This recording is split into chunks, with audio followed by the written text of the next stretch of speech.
Hello, welcome to Friday, or whatever day it is that you're watching this video. It is sunny and expected to get over 60 degrees up here in the Pacific Northwest, so it is a good day.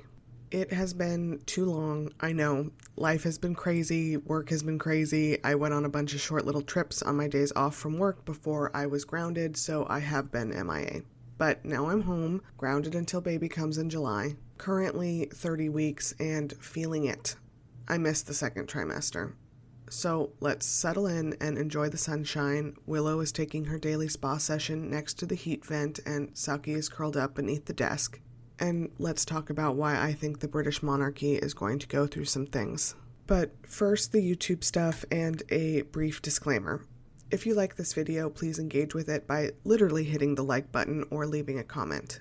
Engagement helps this channel get promoted. I'm not promising any kind of upload schedule for the channel as I am getting very pregnant, just an FYI. Now on to the disclaimer. Talking about changes in a monarchy means you have to talk about someone dying. That is how monarchies change and progress, not because of a lost vote, but because someone, hopefully an elderly someone, has lost their life. By talking about it, I'm not celebrating anyone's death, so don't at me in the comments. While there has yet to be an official announcement of a regency, the current British monarch, Elizabeth II, or she's just known as Elizabeth, or the Queen, is 96 years old. She has surpassed Queen Victoria as the longest reigning British monarch, and if she lives past the middle of 2024, she will beat King Louis XIV of France for the title of the longest reigning monarch ever. But I digress. Elizabeth is celebrating her Platinum Jubilee this year in June. I think it's important to point out that up until COVID really, so 2020, despite her advancing age, the Queen was seen out in public regularly and did 295 engagements in 2019 at the age of 93. I am going to pop in here and say that there should be more of a delineation between engagements completed and actual days worked. For example, Charles and the Cambridges are notorious for slamming multiple short engagements together in a single day, or while on tour to boost their numbers. Using 2019 as an example, Charles did the most engagements at 550, working on 160 days out of the year, while his sister Anne completed 495 engagements, but showed up on 190 days that year, a full month's worth more of days worked. It's also important to note that there is no standard for measuring an engagement. A multi-day conference and a 20-minute public engagement are considered the same. They're counted the same. A private meeting can count as an engagement, so it's messy. I would argue purposefully messy, especially for those members of the firm who are known to be work shy. Sorry, back to now-ish. The Queen was still pulling in respectable engagement numbers for a woman in her 90s pre-COVID. Then, of course, the world shut down for almost 2 years. In that time, her husband of 73 years, Philip, died. If you know anything about the elderly, you know that the loss of a long-term spouse can often mark the beginning of physical and mental age-related decline. Then, of course, in February of 2022, the Queen actually got COVID. There was a lot of secrecy surrounding how ill she actually got. I don't think we're ever going to know, but I think it's important to put a pin down for that event. I think it's hard to accurately describe what the loss of Elizabeth will mean for the institution that she has been the head of since 1952. First and foremost, she has incredibly high personal favorability ratings in the UK. For decades now, she regularly polls above 90%, sometimes even scratching 100%. She's often rated the most popular public figure in the UK in general. For the vast majority of living Brits, she is the only monarch they've ever known or really have any memory of. We can debate whether or not she has been a, quote, good queen, and there are some very notable stains on her legacy, but between her advanced age and rock-solid approval numbers, she has formed a Teflon shield for her family. And her image gives the UK press corps a very sympathetic figure to rally behind and use as a weapon when needed. When Elizabeth first took the reins back in the 1950s, it was a different time, especially when it comes to the relationship between the press and the palace. Over the 70 years she's been in charge, I don't think it's silly to say that there has been a monumental change in how most people receive their daily news and how that shapes their opinions of public figures and institutions. Unfortunately for the royal family, having their Teflon granny has in a way stunted an institution already known for resisting change. They haven't been forced to move like other national institutions because they can whip out Elizabeth to soften the edges, or to explain that her age makes her, and by extension the institution, immune from even the expectation of change. The length of her reign has endeared her to many of her subjects, but it has also meant that her heir Charles is now elderly himself, passing Queen Victoria's heir, Edward VII, for longest-serving Prince of Wales. When Charles succeeds his mother, he will become the oldest person in history to succeed the British throne. While I just spent the last few minutes talking about the public endearment due to Elizabeth's advanced age, it's also important to remember that a lot of her missteps early on were forgiven because at first she was an incredibly young queen with a young family.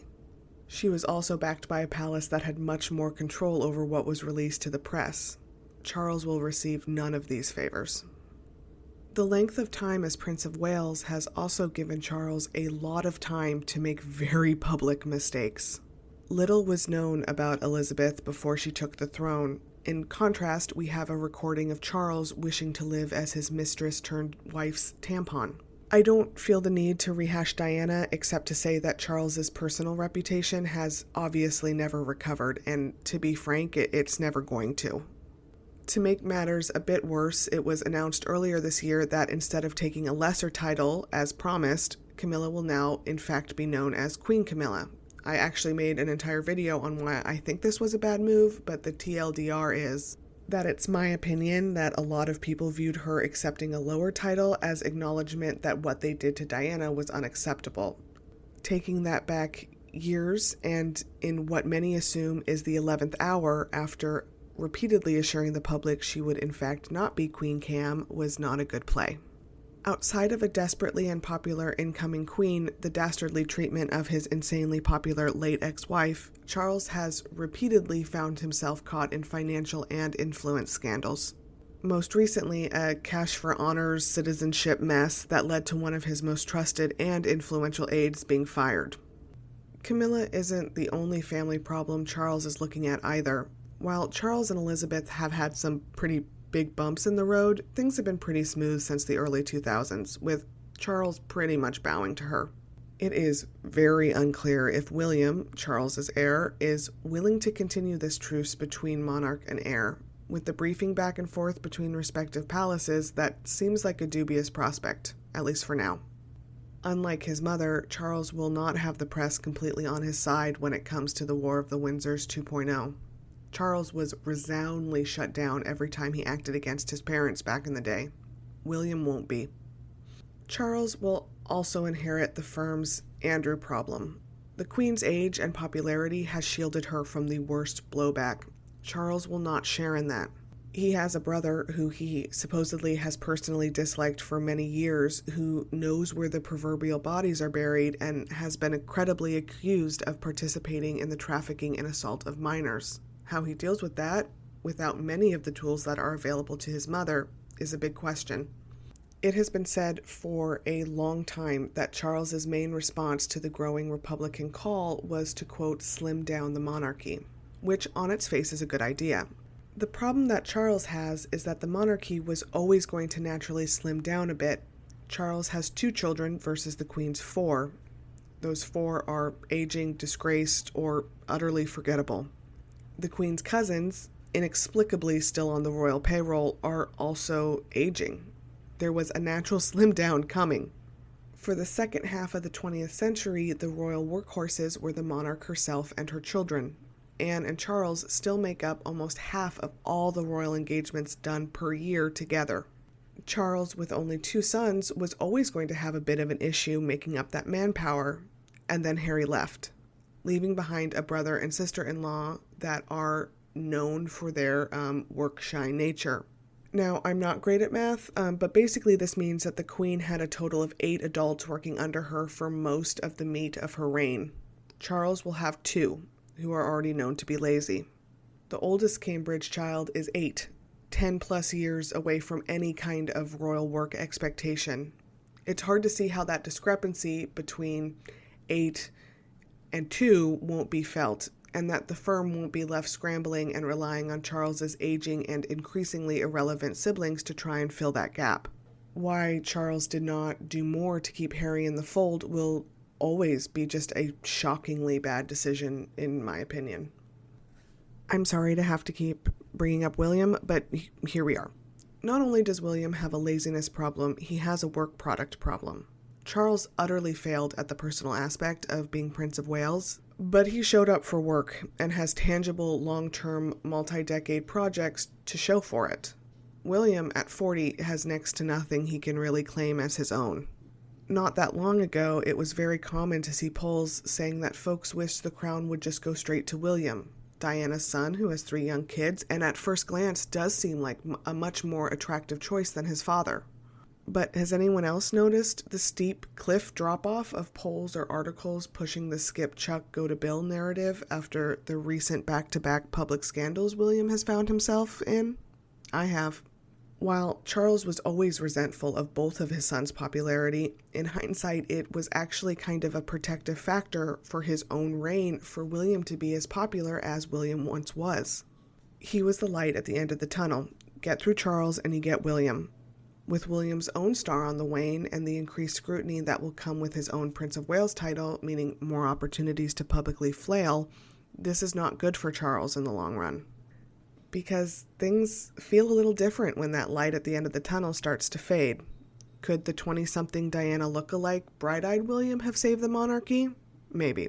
But all I know is that the 40-year-old version isn't saving shit. This, of course, brings us to Tuesday.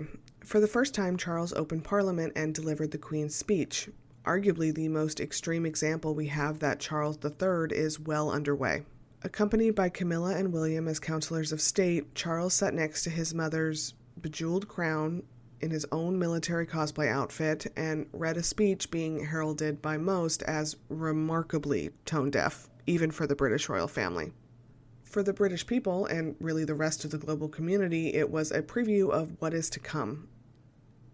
The next morning, state ministers and conservative show hosts were forced to defend the speech and the visuals of both the very ceremonial opening of Parliament and the content of the speech. Abolish the monarchy trended on both UK and US Twitter. There were once again strong calls for a referendum upon the Queen's death, asking whether the public wants the monarchy continued once she's gone. While realistically that referendum will never happen, you have to wonder what the results would be. While I worry for the state of his teeth, William's clenched, tense face kind of summed up the public reaction to the whole thing. For arguably what was Charles III's first true showing, it wasn't good. And I'm going to pop in here. I wrote the script on Wednesday. It's currently Friday. The fact that we got a smiling, very happy-looking queen today looking at horses is not a coincidence. She basically showed up to reassure people that, oh, no, it's fine. Granny's still here. Don't worry. For those of us who have been watching for a bit, it was easy to see the difference in bite the criticism Wednesday morning had for Charles versus had it been his mother delivering that speech. Charles will not give his family nor the institution they supposedly serve under any kind of the same level of shielding his mother has given them for at least the past 20 years. Without her, the press has also lost a very powerful weapon. I think we will see both institutions struggle to keep up appearances under Charles, and it's not looking like they're going to get much of a reprieve under William. I used to think that people who questioned if George would ever reach the throne were being quite dramatic. While I still think that true abolishment is a ways off, maybe an impossible ways off, I have no doubt that the throne George inherits will carry with it a fraction of the weight and influence of the one his great-grandmother currently sits on. Thank you so much for taking the time to watch my videos. I'm not sure when the next one will be up, but I have a lot of ideas on videos I'd like to make, so when I find the time and the focus, I will be doing that. Hope everything is well with you, and I hope to